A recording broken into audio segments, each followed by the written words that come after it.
We had some conversations here with people, and they were trying to convince us that robots should go to space rather than us. What's your opinion about that? Do you think that us men, as opposed to robots, have a real future in space?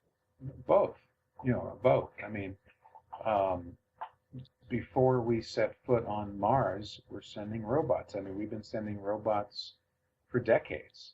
Many countries have been doing that. We did the same on the moon. Right now, the robotic spacecraft are exploring the solar system before we go to Saturn and other beautiful places on the planet. We're going to understand those because of brilliant robotic spacecraft. But there's something to be said about real human footprints. And again, I talked about the inspirational effect of explorers going to the frontier. And behind the explorers, though, come the settlers, right? And I think many, many people believe that space is the next place where humans are going to go to live and work. And like any frontier, it starts close to home and you slowly reach outward. Well, look, we've had people in low Earth orbit for 50 years now. We have the space station. Several nations can now launch people in space. Tourism is increasing. Suborbital tourism is taking off. Virgin Galactic and other companies are about to kick off that industry. So we're seeing space become more and more available to people, and eventually there'll be permanent facilities where people can go and live, work, or play. This is normal. This is a natural evolution of the frontier. So that's like imagining in America saying, well, couldn't robots have gone to California, and is that okay? Never send the people, right? So low Earth orbit is like it's the next great frontier, and what's so exciting is for children today, in their lifetime, this will be going to low Earth orbit might be like traveling to Disneyland today. It's going to be very, very much in their grasp if they do well in school and make a little money. If you'd like to pick a place in space where you would go, which one would that be? I'd like to go visit Saturn. I think that is such a beautiful place. All the rings and moons. But again, we need those robotic craft to go first to kind of tell us where's this good, safe place to hang out. Now, of course, there's the entrepreneur in me says, maybe I might want to go to an asteroid and do a little prospecting. See if we can't mine some valuable stuff there too. So why space? Why is this attraction to go there?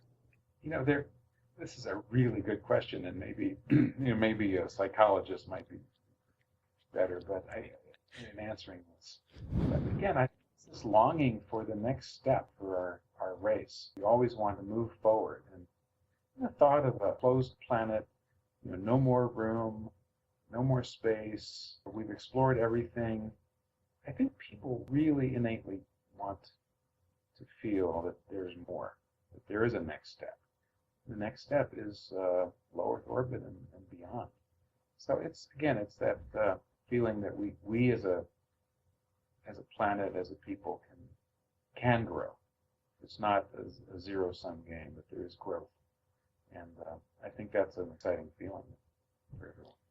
I've always thought of space as like the edge of our imagination. The more that you imagine, the bigger it gets, and the more that you understand, the more populated it gets as well. And the nice thing is, kids, and we've seen children have this effect all over the world. Really, there are two things that excite them universally. One is space, and the other is dinosaurs. Teachers have used both, skillfully to get kids to focus on their lessons. If we ever discover dinosaurs in space, oh boy, this is going to be our lucky day, right? But in the meantime, we're going to encourage teachers to use space as a tool to excite kids because it really has a great inspirational effect all over the world. And talking about dinosaurs, how tomorrow is going to look like?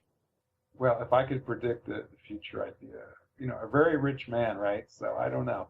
The important thing is we want kids today to dream. It's okay to dream and imagine a world better than today, and a world where you can move on to the next world and have some real exciting times and orbit around the Earth, maybe have a home on the moon, be an explorer on Mars. That's the future we want the kids to think about, because it can happen very much in their life. Talking of getting kids to dream, what about you, Dennis? You've just listed some of the things that you think might happen, but taking all qualifications aside for a moment, what would your dream be for humanity in 50 years? Where would you like us to be? What would you like us to be doing? My vision, and that's no better than anyone else's, is that humankind, will colonize and settle space, beginning close to home, just like, again, our experience in the American West. There'll be the government explorers, followed by some hardy settlers. Meanwhile, the government explorers will move on, and next thing you know, there'll be little towns, and these could be space stations in a space setting.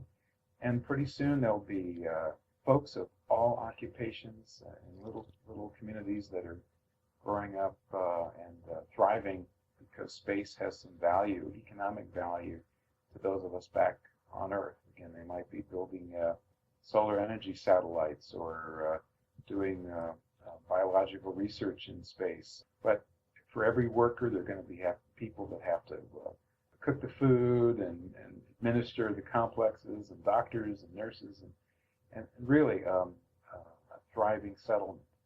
And that process will continue as time goes on. How far will we be in 50 years? Again, I wouldn't guess, but I do know the vector.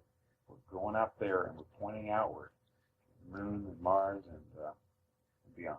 So that's where I think we're headed. Awesome. Let's go. Let's go.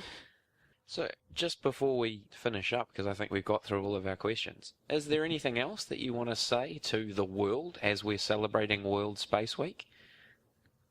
I want to wish everyone a happy World Space Week, and thanks for listening, and encourage folks to not only attend the events, but also think about what event you could hold next year during World Space Week. Spread the word, and let's make this bigger and better. I can't wait for the first World Space Week that's actually held in space. Well, you know what? I hate to disappoint you, but we've been there. World Space Week, one year, the World Space Week logo was projected on the side of the Bigelow prototype space station that's in orbit around the Earth, and a photograph of that image was then beamed down to Earth. All of that happened during World Space Week 2007.